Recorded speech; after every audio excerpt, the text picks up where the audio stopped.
Ya pemirsa, akibat kemarau panjang membuat sejumlah petani mengalami gagal panen. Hal ini berdampak pada kenaikan harga beras di pasaran. Salah satunya kenaikan harga beras di Pasar Induk Beras Cipinang, Pulau Gadung, Jakarta Timur, Selasa siang. Kemarau panjang mulai berdampak pada harga kebutuhan pokok, salah satunya beras. Kenaikan ini bisa dijumpai di Pasar Induk Beras Cipinang, Pulau Gadung, Jakarta Timur, Selasa siang. Pedagang mengaku kenaikan yang terjadi sudah 1 bulan ini lantaran berkurangnya pasokan dari daerah produsen akibat gagal panen. Di Pasar Induk Beras Cipinang mengalami kenaikan harga secara bertahap sejak 1 bulan lalu. Kenaikan mencapai Rp2.000 per kilogram. Untuk beras ukuran 50 kg terendah dijual dengan harga Rp504.000 dan termahal Rp750.000. Sementara kenaikan harga beras dikeluhkan warga. Mereka mengaku kenaikan harga beras ini merupakan yang terparah dibanding sebelumnya. Kalau bisa kasihan anak-anak. Oh gitu Pak. Harga jual juga susah, harga jual semuanya pada naik harga. Tiap Sebulan lebih. kenaikannya itu drastis. Mulai dari awal-awal itu contoh kayak batik ya, 500 berapa sampai sekarang 600 lebih. Warga berharap pemerintah bisa menurunkan harga beras agar stabil dan terjangkau, mengingat beras merupakan kebutuhan pokok yang sangat diperlukan setiap harinya. Joko Puji, JAK TV. Oke baik, kita lanjutkan perbincangan kita. Saya ke Bu Eli. Bu Eli, ini kalau tidak salah PJ Group ini juga mengatakan ya sudah mengeluarkan dana sebesar 17,8 T begitu setiap tahun untuk jaminan dana sosial. Nah ini kalau kita melihat dari ini apakah sudah digunakan secara maksimal dan juga tepat sasaran untuk di DKI Jakarta?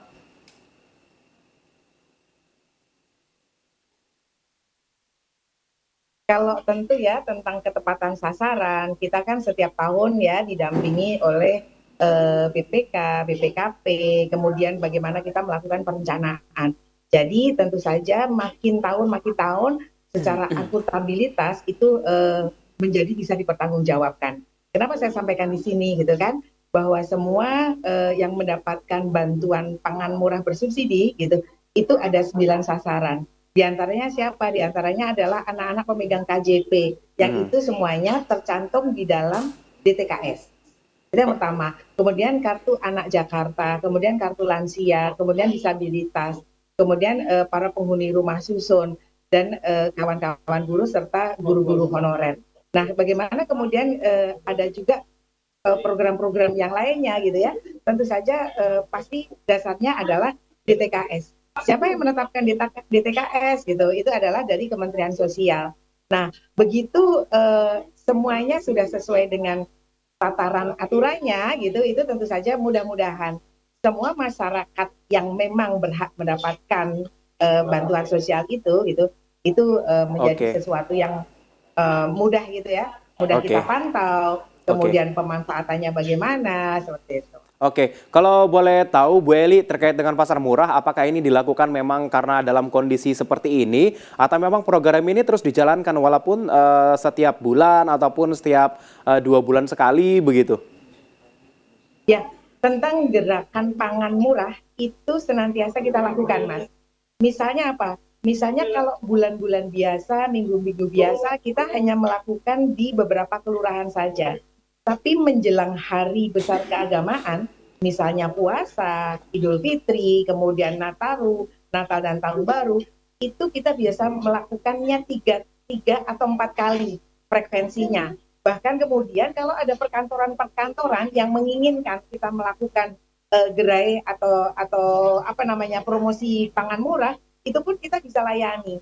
Kenapa? Karena kita melakukan kerjasama, tidak hanya BUMD, bahkan kemudian BUMN, dan kemudian sektor-sektor privat lainnya.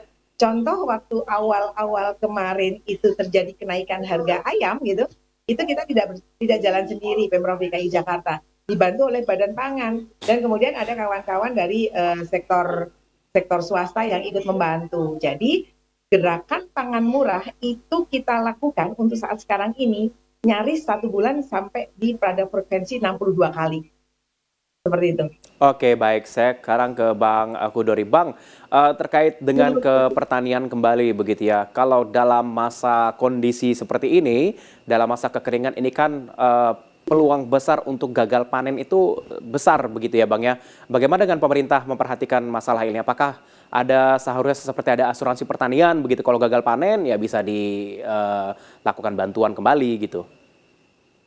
Ya, itu salah satu strategi ya, salah satu antisipasi juga. Kalau ada gagal panen, petani tidak terlalu menderita karena mendapatkan penggantian untuk modal usaha tani berikutnya. Tapi di luar itu sebetulnya eh, iklim atau cuaca yang anomali, yang menyimpang, itu sebetulnya sudah semakin sering.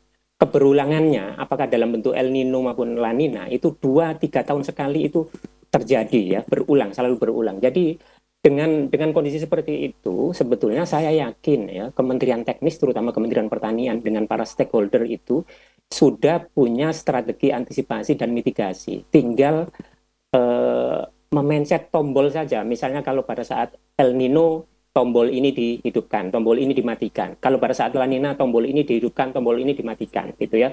Walaupun memang strategi-strategi yang sifatnya jangka pendek itu pasti perlu ada penyesuaian-penyesuaian. Nah, yang betul, yang penting tadi betul bahwa sebagai strategi last atau terakhir gitu ya, memang petani harus didorong untuk ikut asuransi pertanian. Kalau mereka gagal panen, puso dan seterusnya itu masih mendapatkan penggantian untuk modal berikutnya. Oke, baik. Bu Eli ada tanggapan terkait ini, Bu, terkait dengan strategi dan mitigasi dan juga asuransi pertanian? Ya, tentu saja memang kita senantiasa melakukan koordinasi ya dengan pemerintah pusat, dalam hal ini adalah Kementerian Pertanian, Kementerian Kelautan dan Perikanan. Kenapa? Karena memang kita mengampu 3 urusan, Mas.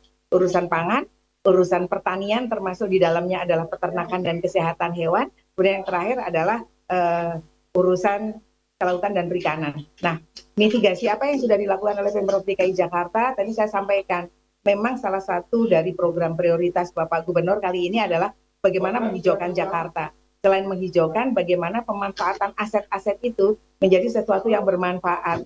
Nah, ini bagian kita gitu ya, peran kita selalu saya sampaikan. Yuk kita melakukan penanaman tanaman-tanaman umur pendek gitu kan, sebagai instruksi dari Bapak Presiden, kemudian dari Pak Mendagri adalah memberikan benih-benih untuk kepada masyarakat yang dalam waktu sesingkat-singkatnya bisa panen. Itu biasanya apa? Sayuran, menanam bayam, kangkung, itu kan tidak lebih dari 20 hari, 25 hari itu sudah bisa dipanen. Itu yang kita sampaikan. Kemudian menghadapi masa El Nino ini gitu ya, kan biasanya namanya pancaroba, itu kan daya tahan tubuh kita turun. Kita memberikan bantuan bibit buah-buahan itu diantaranya adalah jeruk, Mas, dengan vitamin C yang tinggi, kemudian jambu biji, dengan harapan konsumsi masyarakat kita terhadap buah-buahan dan sayur-sayuran itu bisa meningkat, yang kemudian bisa meningkatkan daya tahan tubuhnya. Seperti itu, Mas. Baik, ada melibatkan pihak swasta, Bu Eli? Ya, benar. Beberapa kali ya kita menanam di tol Kolong Becak Kayu bersama Pak Gubernur. Kita melibatkan beberapa kawan-kawan swasta, kalau boleh menyebut nama gitu adalah PT Aneka Tambang, kemudian Maybank, kemudian Pelindo. Nah, ini kita mengundang, monggo silakan saja. Ada juga dari kawan-kawan produsen benih yang membagi secara cuma-cuma kepada masyarakat Jakarta. Kita melakukan pendampingannya. Baik. Jadi kami mengucapkan terima kasih kepada seluruh stakeholder yang sudah bersama-sama dengan Pemprov DKI Jakarta. Baik, baik. Sebelum saya akhiri, Bang Kudori, singkat saja harapan Anda terkait terhadap pemerintah terkait dengan kondisi seperti ini, silakan. Ya, saya kira secara nasional ya perlu pemerintah untuk memastikan bahwa karena kita tahun ini terjadi El Nino itu berarti kemarau lebih panjang, yang itu berarti musim tanam akan mundur. Kalau mundur sebulan, hujan mundur sebulan berarti tanam mundur sebulan. Kalau hujan mundur 2 bulan, tanam mundur 2 bulan. Itu artinya musim panen juga akan mundur. Artinya apa? Paceklik semakin panjang gitu. Sementara kita tahu di Februari tahun depan itu ada pemilu, yang itu nanti akan disambung di Maret itu ada Ramadan ya. Dan di April ada Idul Fitri, yang itu semua akan diikuti oleh peningkatan konsumsi gitu. Jadi saya kira penting bagi pemerintah untuk memberi perhatian ekstra terutama tentang stok beras, dan itu cerminannya bisa dilihat di DKI Jakarta sebetulnya lewat food station. Sebetulnya kalau kita pantau ya dari awal tahun ini Baik. itu stoknya tidak sebagus 2 tahun terakhir gitu. Baik. Ini mengindikasikan bahwa produksi itu Baik. tidak sebagus tahun-tahun sebelumnya. Jadi ini penting untuk menjadi warning supaya Baik. jangan nanti pas ada kontestasi politik ini menjadi persoalan. Baik, kita berharap ketersediaan pangan di Kota Jakarta akan terus semakin terjaga begitu ya, tetap dipantau begitu agar masyarakat di DKI Jakarta tetap merasakan hasil ataupun dari yang diharapkan oleh kita semua begitu. Terima kasih sudah hadir bersama saya malam ini. Ada Suharini Eliawati, Kadis Ketahanan Pangan, Kelautan dan Pertanian DKI Jakarta, dan juga Hudori, Pengamat Pertanian AEP. Terima kasih sudah bergabung bersama kami malam ini. Selamat malam.